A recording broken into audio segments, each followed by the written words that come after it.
ang mga unang balita sa umagang ito. Satian ng dalawang motorsiklo sa Makati, huli sa CCTV.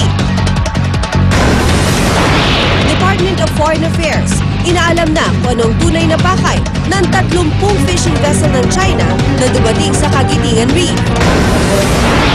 Entertainment reporter Chito Alcid, emosyonal ng ipablotter ang gulong kinasangkutan nila ng talent manager na si Annabel Rama. Bagyong Enteng, naglabas-masok lang sa Philippine Area of Responsibility, pero ilang lugar sa bansa patuloy na uulanin. Seguridad sa Olympic Stadium sa London, hinigpitan na mahigit 1 linggo bago ang inaabangang sporting event. Regine Velasquez, muling sasabak sa paggawa ng pelikula, katambal si Aga Mula.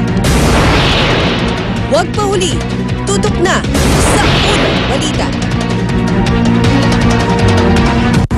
Magandang umaga, una sa balita, una sa serbisyong totoo. Narito na ang mga unang balita.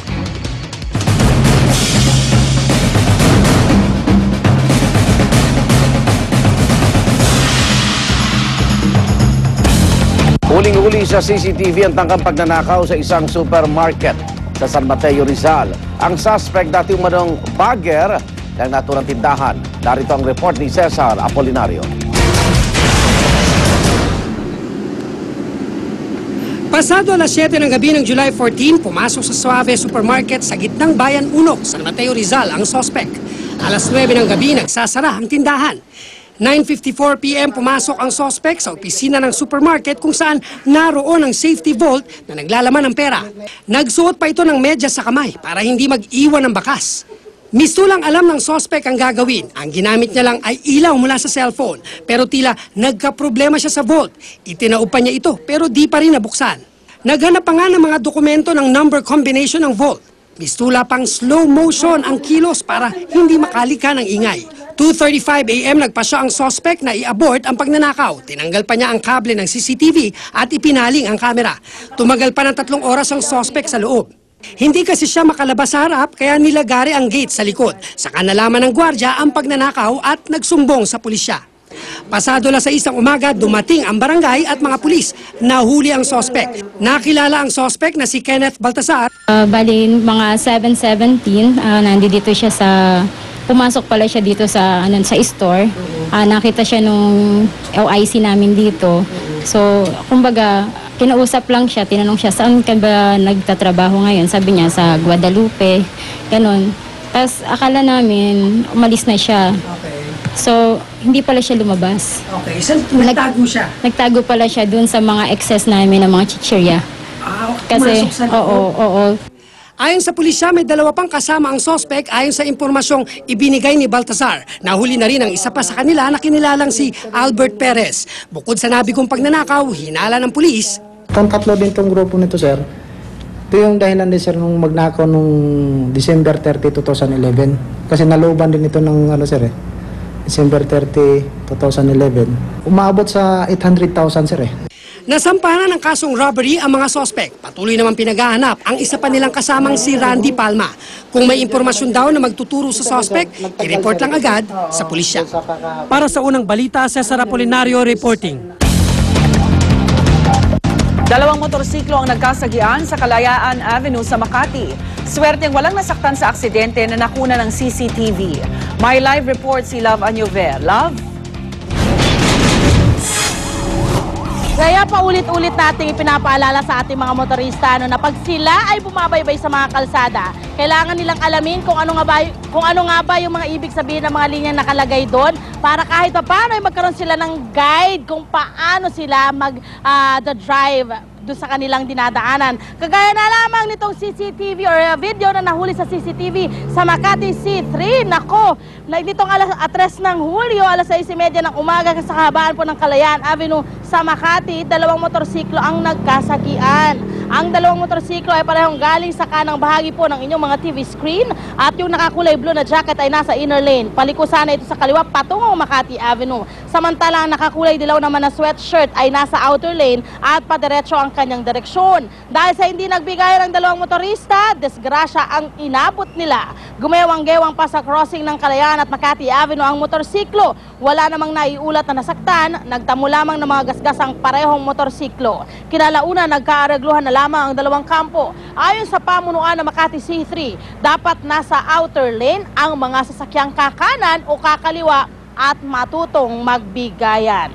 Tandaan mga kapuso, para sa biyaheng maayos, payapa at iwas disgrasya, palaging magbigay ng kortesiya sa iba pang mga motorista at palaging magkaroon ng disiplina sa kalsada. Balik sa'yo, Rhea. Maraming salamat, Love Anyover. Inaalam ngayon ng DFA kung nasa loob ng 200 nautical mile exclusive zone ng Pilipinas ang 30 Chinese vessel na dumating sa bahagi na pinag-aagawang Spratlys at kasabay ng umiinit na territorial dispute sa West Philippine Sea. Nakipagpulong naman kina Pangulong Noynoy Aquino at AFP Chief of Staff General Jesse Deliosa ang commander ng US Pacific Command. Darito ang report ni Ian Cruz. Nitong Sabado nang mapaulat na umalis na sa Hasa-Hasa Shoal ang sumalsad na Chinese frigate. Ang lugar na ito na may layong 100 nautical miles lang mula sa Palawan, nasa loob ng Exclusive Economic Zone o EEZ na itinakda ng United Nations Convention on the Law of the Sea o UNCLOS.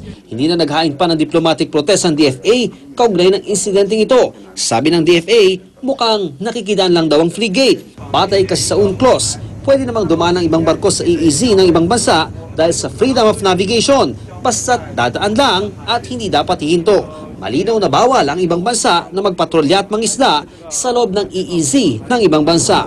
Well, we don't think that there was an bad intention on the part of the Chinese. As they pointed out, they were passing through, and we take their word for it. And especially na aksidente sila.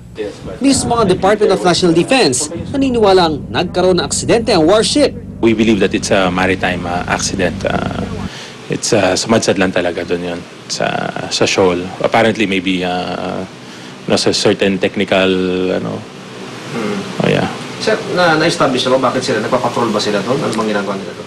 We're still looking into investigating regarding that matter.